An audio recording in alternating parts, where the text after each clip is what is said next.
श्री गणेशाय नमः। ओम नमः शिवाय। आज हम जानेंगे शिवलिंग को चढ़ाया हुआ नैवेद्य ग्रहण करना चाहिए कि ग्रहण नहीं करना चाहिए। प्रायः लोग ऐसा कहते हैं कि शिवलिंग को चढ़ाया हुआ नैवेद्य ग्रहण नहीं करना चाहिए। शिव महापुराण अंतर्गत विद्वेश्वर संहिता के 22वें अध्याय में शिव नैवेद्य के बारे में बहुत महिमा गाई है। शिव नैवेद्य को कौन ग्रहण कर सकता है?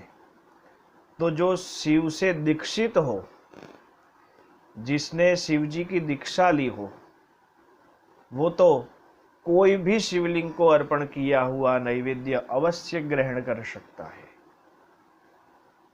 तो हमें दूसरा प्रश्न ये होगा कि हम तो शिव के मंत्र से दीक्षित नहीं है, हमने शिव जी की कोई दीक्षा नहीं ली है, हम शिव जी की वैसे ही पूजा करते हैं, तो हमें क्या शिवलिंग का नैवेद्य ग्रहण करना चाहिए कि ग्रहण नहीं करना चाहिए?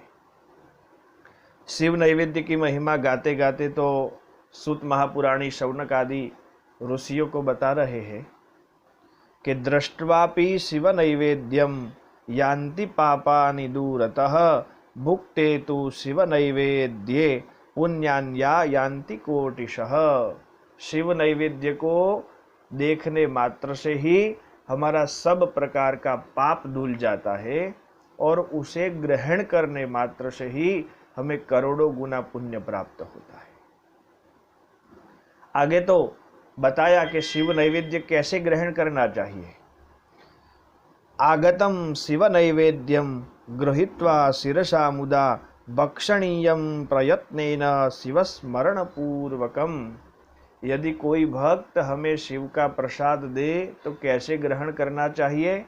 कहा, पहले उस शिव नैवेद्य को वंदन कर ले और उसके बाद वो शिव स्मरण पूर्वक भगवान का नाम लेते हुए उसका ग्रहण करे।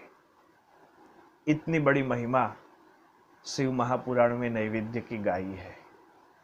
जो शिव से दीक्षित है वही कोई भी शिवलिंग को अर्पण किया हुआ नैवेद्य ग्रहण कर सकता है, लेकिन जो शिव मंत्र से दीक्षित नहीं है वो कौन से शिवलिंग को अर्पण किया हुआ नैवेद्य ग्रहण करे?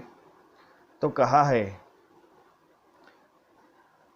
हमने देखा हुआ होगा कि 12 ज्योतिर्लिंगों में तो प्रसाद बांटा जाता है।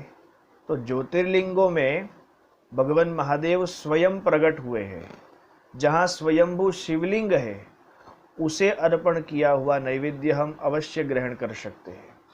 कहा है, सालग्रामोद्भवे लिंगे रसलिंगे तथा द्विजाः पाषाणे राजते स्वर्णे सुरसिद्ध प्रतिष्ठिते काश्मीरे स्फाटिके रात्ने ज्योतिर्लिंगेषु सर्वशः चांद्रायण समं प्रोक्तम संभोर नैवेद्य भक्षणम।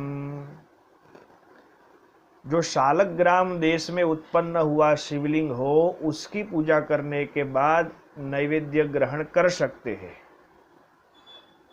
रसलिंग माने जो पारा का बना हुआ पारद लिंग है उसका नैवेद्य भी ग्रहण अवश्य कर सकते हैं। पाषाण लिंग माने पत्थर में से बना हुआ शिवलिंग। रजत लिंग माने चांदी का शिवलिंग। सुवर्ण लिंग सोने से बना हुआ शिवलिंग। केसर से बना हुआ शिवलिंग। स्फटिक का शिवलिंग।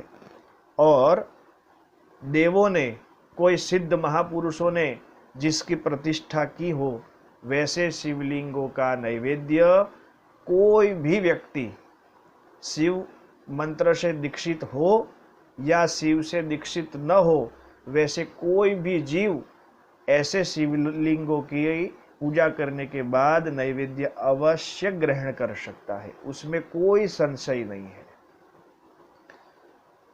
इसके अलावा जो शिवलिंग होते हैं उसमें चंड का अधिकार होता है। चंड माने भगवान महादेव का गण। तो जहाँ चंड का अधिकार होता है वो शिव नैवेद्य हमें कभी भी ग्रहण करना नहीं चाहिए।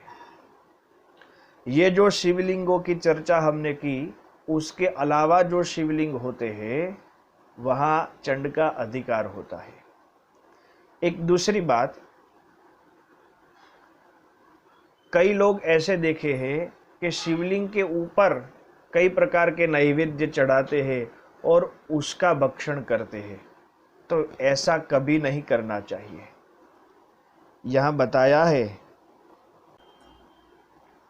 शिवलिंग के ऊपर जो चढ़ाया हुआ नैवेद्य है उसे ग्रहण नहीं करना चाहिए, लेकिन शिवलिंग के आगे, शिवलिंग से स्पर्श नहीं है वैसे शिव नैवेद्य को कोई भी व्यक्ति ग्रहण कर सकता है।